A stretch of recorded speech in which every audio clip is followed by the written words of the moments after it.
नमस्कार मित्रों, मैं दिनेश डड़सेना आप सबका हमारे चैनल CGPC सोर्सेज में स्वागत है। आज हम बात करेंगे महत्वपूर्ण अंतर्राष्ट्रीय घटनाक्रम के बारे में। इस वीडियो में काला सागर अनाज डील की पृष्ठभूमि, उसकी वर्तमान स्थिति और मॉन्ट्रियल कन्वेंशन प्रोटोकॉल 1936 के बारे में जानेंगे। इस डील को समझने से पहले बात करते हैं इसके बैकग्राउंड के बारे में।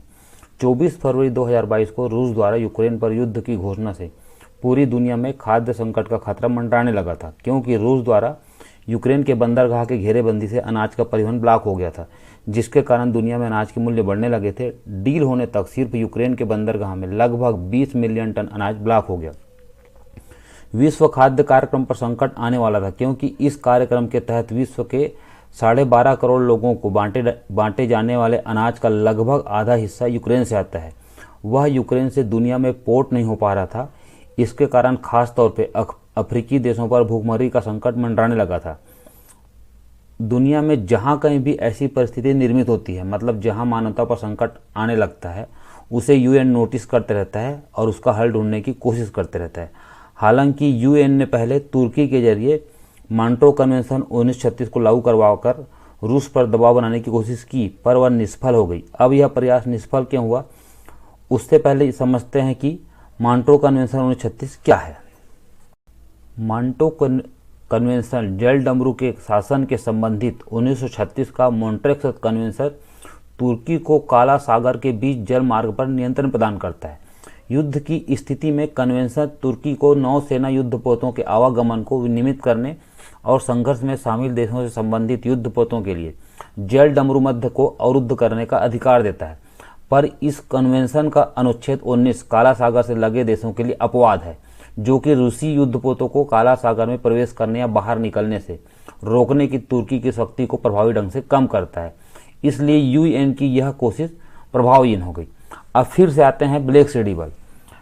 तब यूएन और तुर्की की मध्यस्थता से BSGI मतलब ब्लैक सागर ग्रेन इनिशिएटिव 24 जुलाई 2022 को अस्तित्व में आया।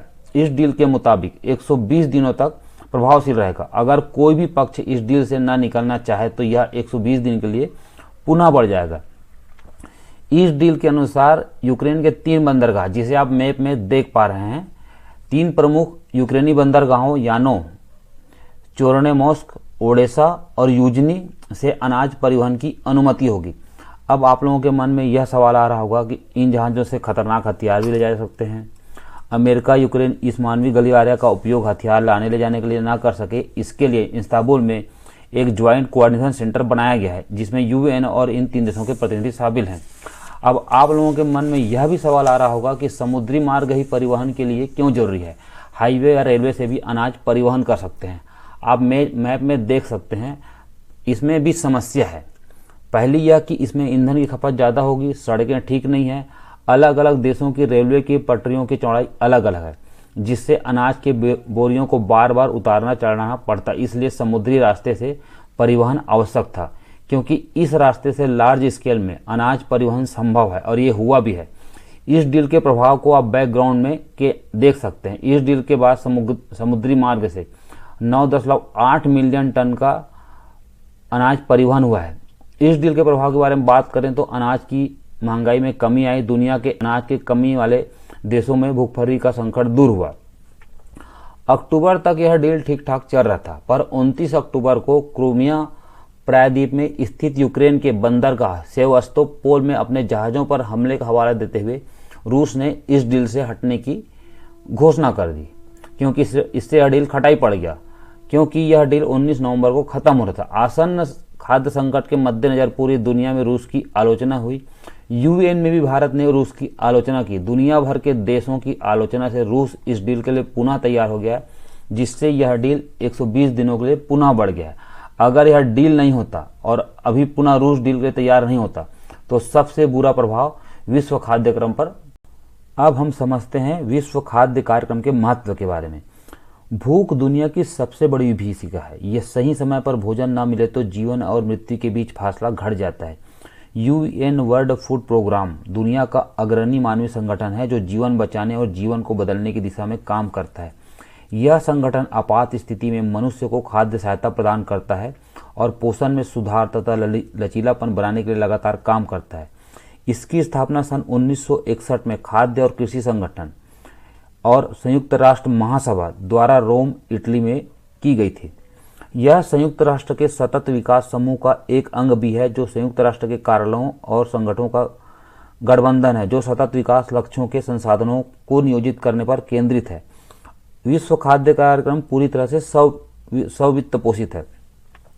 विश्व खाद्य कार्यक्रम का प्रमुख उद्देश्य भूख को मिटाने, खाद्य सुरक्षा सुनिश्चित करने और पोषण में सुधार करने, स्थायी कृषि को बढ़ावा देने के लिए है।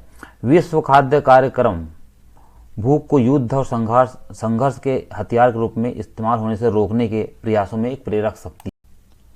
WFAP को भूख से लड़ने, संघर्ष प्रभावित क्षेत्रों में सद्भाव के लिए बेहतर परिस्थितियों और युद्ध और संघर्ष के हथियार के रूप में भूख के उपयोग को रोकने के प्रयासों के लिए शांति 2020 का नोबेल पुरस्कार दिया गया है।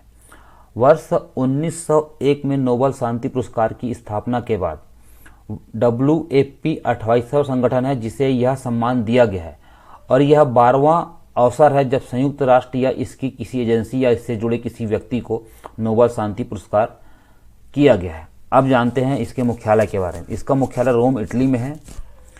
इसका कार्यों पर नियंत्रण कार्यकारी बोर्ड द्वारा होता है, जिसके 36 सदस्य राष्ट्र होते हैं। इसका नेतृत्व एक कार्य निदेशक करता है, जिसे संयुक्त राष्ट्र के महासचिव, संयुक्त राष्ट्र खाद्य और कृषि संगठन के महानिदेशक द्वारा संयुक्त रूप से नियुक्त किया जाता है। कार्यकारी निदेशक को एक बार में 5 साल के लिए नियुक्त किया जाता है। अब समझते हैं भारत में खाद्य सुरक्षा सुनिश्चित करने में विश्व खाद्य कार्यक्रम की भूमिका क्या है। भारत में WFP वर्ष 1963 से कार्य कर रहा है। भारत के लक्षित सार्वजनिक वितरण प्रणाली में सुधारों पर ध्यान केंद्रित करने के अलावा यह लोगों तक भोजन की पहुंच में सुधार के लिए नीतिगत इनपुट, तकनीकी सहायता आदि प्रदान करता है। WFP द्वारा लक्षित सार्वजनिक वितरण प्रणाली के प्रभावी क्रियान्वयन हेतु स्वचालित अन्न वितरण मशीन और मोबाइल स्टोरेज यूनिट जैसी कुछ पहलों का प्रस्ताव किया गया है। अन्नापूर्ति लाभार्थियों को किसी भी समय अपने खाद्यान्न कोटे से सटीक मात्रा में अनाज प्रदान करने की सुविधा प्रदान करती है। यह 2 खाद्यान्नों को 25 किलोग्राम प्रति 1.3 मिनट की गति से वितरित कर सकता है। इसकी भंडारण क्षमता 200 किलोग्राम से 500 किलोग्राम है। ATM अनाज के बारे में और किसी वीडियो में जानेंगे। इसके तहत देश के 5 राज्यों उत्तराखंड, महाराष्ट्र, कर्नाटक, उत्तर प्रदेश और हरियाणा में स्वचालित अनाज वितरण मशीनों की स्थापना की जाएगी। मोबाइल स्टोरेज यूनिट खाद्य भंडारण के लिए किफायती उपाय है। इसका संचालन ओडिशा और उत्तराखंड में एक पायलट योजना के तहत किया जा रहा है।